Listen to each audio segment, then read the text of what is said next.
Hallelujah price the lord. ದೇವರ ಪರಿಶುದ್ಧ ನಾಮಕ್ಕೆ ಸ್ತೋತ್ರವಾಗಲಿ. ರಾತ್ರಿ ವೇಳೆಯಲ್ಲಿ ಮತ್ತೊಂದು ಆವರ್ತಿ ನಮ್ಮನ್ನೆಲ್ಲ ತೆಗೆಸಿಕೊಂಡು ಕರ್ತನ ಕರೆಗಳಲ್ಲಿ ಒಪ್ಪಿಸಿಕೊಡೋಣ. ಈಗ ಒಂದು ವಾಕ್ಯ ಹೋಗೋಣ. ಕೀರ್ತನೆ ಗ್ರಂಥದಲ್ಲಿ 125ನೇ ಕೀರ್ತನೆ, ಇದು 125ನೇ ಅಧ್ಯಾಯ. ಅದರಲ್ಲಿ ಮೊದಲನೇ ವಚನವಾಗಿದೆ,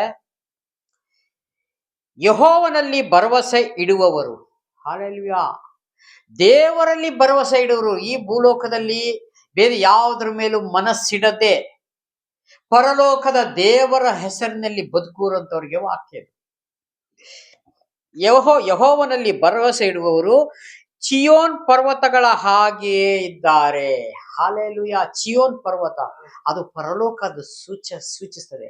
ಆ ದರ್ಶನವನ್ನ ಇಟ್ಟುಕೊಂಡು ಈ ಭೂಮಿ ಮೇಲೆ ಬದುಕುವಂತವರಿಗೆ ದೇವರು ಈ ವಾಕ್ಯದೊಂದಿಗೆ ಮಾತನಾಡ್ತಾರೆ. ಹಾಲೆಲೂಯಾ. ಅದು ಕದಲುವುದಿಲ್ಲ. ಚಿಯೋನ್ ಪರ್ವತ ಒಂದು ದೊಡ್ಡ ಬೆಟ್ಟ ಗುಡ್ಡಗಳಾಗಿರ್ಬೋದು, ಕದಲ್ತಾವು ಇಲ್ಲ.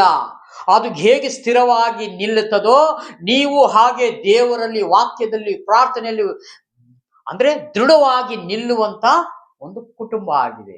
ಹಾಲೆಲೂಯಾ. ಇದನ್ನ ಯಾವಾಗ ನಾವು ಅದೇ ರೀತಿಯಾಗಿ ಇರ್ತೀವೋ ದೇವರು ಆ ಗುಡ್ಡವನ್ನ ಇನ್ನೆಚ್ಚಾಗಿ ಬೆಳೆಸ್ತಾರೆ. ಅಂದ್ರೆ ನೀನು ಪ್ರಾರ್ಥನೆಯಲ್ಲಿ ಆಸಕ್ತಿ ಇರುವನಾಗಿದ್ರೆ ನಿನಗೆ ಹೆಚ್ಚು ದೇವರ ವಾಕ್ಯವನ್ನು ಕೊಡಲ್ಪಡ್ತದೆ.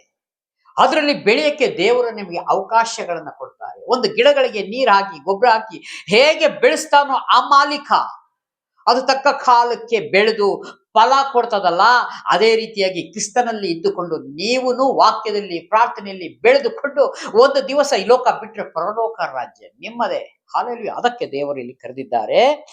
ಚಿಯೋನ್ ನೋಡಿ, ಅದು ಕದಲುವುದಿಲ್ಲ, ಸದಾ ಸ್ಥಿರವಾಗಿರುತ್ತದೆ.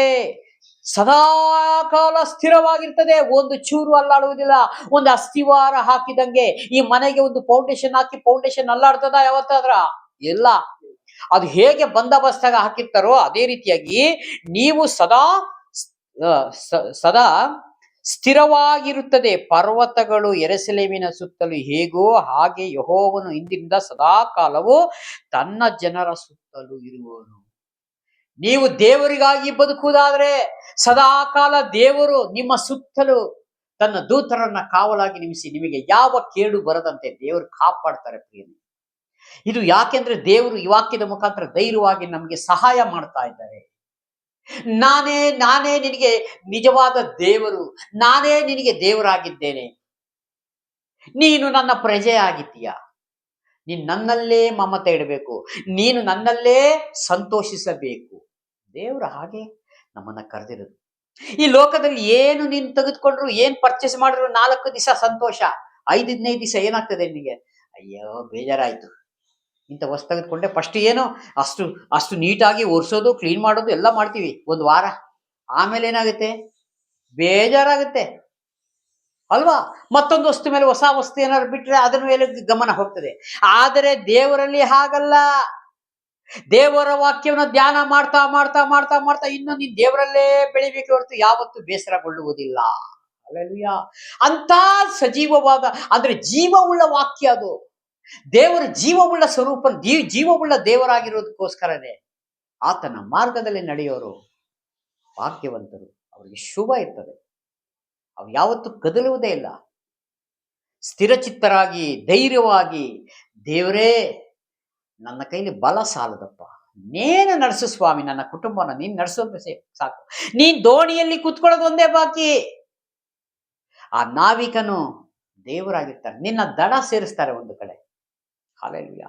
ಆದ್ರೆ ಈ ಲೋಕದಲ್ಲಿ ನೀನು ಹಾಗಲ್ಲ. ಸುಂಟ್ರ ಗಾಳಿ ಬರ್ತದೆ, ಬಿರುಗಾಳಿ ಬರ್ತದೆ, ತುಫಾನ್ ಬರ್ತದೆ, ದೋಣಿ ಸಮೇತ ಮಗಿಸಿ ಹೋಗ್ತದೆ. ಟಿವಿಲಿ ಎಷ್ಟೋ ನೋಡಿರ್ಬೇಕು, 50 ಜನ ಸತ್ತೋದ್ರು ದೋಣಿ ಮುಳುಗಿ, 100 ಜನ ಸತ್ತೋದ್ರು.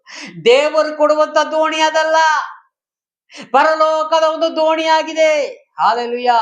ಅದರಲ್ಲಿ ಹೋಗಿ ಸೇರುವಂತವರು ಯಾವ ಸುಳಿ ಸಿಗಾಕೊಡ್ತಾರೆ? ಎಲ್ಲೂ ಇಲ್ಲ. ಅದು ದೇವರ ಒಂದು, ಅದೆಂತ ಜಾಗ ಅಂತ ನಾವು ವರ್ಣನೆ ಮಾಡ್ಲಿಕ್ಕೂ ಆಗುವುದಿಲ್ಲ. ಅಂತ ಜಾಗಕ್ಕೆ ಸ್ವಾಮಿ ನಮ್ಮನ್ನ ಕರೆದಿದ್ದಾರೆ. ಅಲ್ಲಿ ಹೋಗಲಿಕ್ಕೆ ನಾವಿಲ್ಲಿ ಏನೋ ಕಷ್ಟಪಟ್ಟು, ಏನೋ ಜಂಜಾಟ ಮಾಡಿಕೊಂಡು, ಇದ್ದಿದ್ದೆಲ್ಲ ತಲೆ ಬಿಸಿ ಮಾಡಿಕೊಂಡು, ಇದೆಲ್ಲ ತಲೆ ಬಿಸಿ, ಈ ಕೆಟ್ಟ ಕೆಟ್ಟ ಆಲೋಚನೆಗಳು, ಈ ಮೈಂಡಲ್ಲಿ ಕೂತ್ಕೊಳ್ಳೋದು ಎಲ್ಲ ದುರಾತ್ಮನ ಕ್ರಿಯೆಗಳು.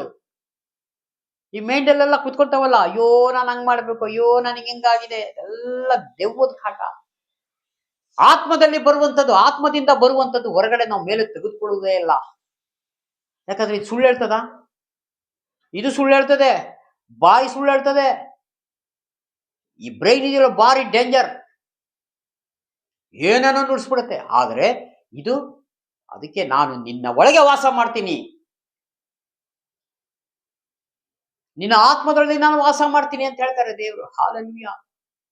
ಅದಕ್ಕೆ ಆತ್ಮಕ್ಕೆ ವಿರೋಧವಾದ ಮಾತುಗಳು, ನಡತೆಗಳು, ಅಭ್ಯಾಸಗಳು ಯಾವುದು ನಮ್ಮಲ್ಲಿರಬಾರ್ದು. ಶುದ್ಧ ಹಾಲು ಹೇಗಿರ್ತದೋ ಅದಕ್ಕಿಂತ ಶುದ್ಧವಾಗಿರ್ಬೇಕು. ಇದಕ್ಕೆ ದೇವರು ನಮ್ಮನ್ನ ಕರೆದಿರೋದು. ನೀವು ಶುದ್ಧರಾಗ್ರಿ, ಶುದ್ಧರಾಗ್ರಿ. ಅದಕ್ಕೆ ಮೈಲಿಗೆ ಮಾಡಿಕೊಳ್ಳೋನು ಇನ್ನೆಚ್ಚು ಮೈಲಿಗೆ ಮಾಡಿಕೊಳ್ಳಲಿ, ಪಾಪ ಮಾಡುವನು ಹೆಚ್ಚು ಪಾಪ ಮಾಡಲಿ, ನೀತಿಯನ್ನು ಅನುಸರಿಸೋನು ಹೆಚ್ಚು ನೀತಿಯನ್ನು ಅನುಸರಿಸಲಿ,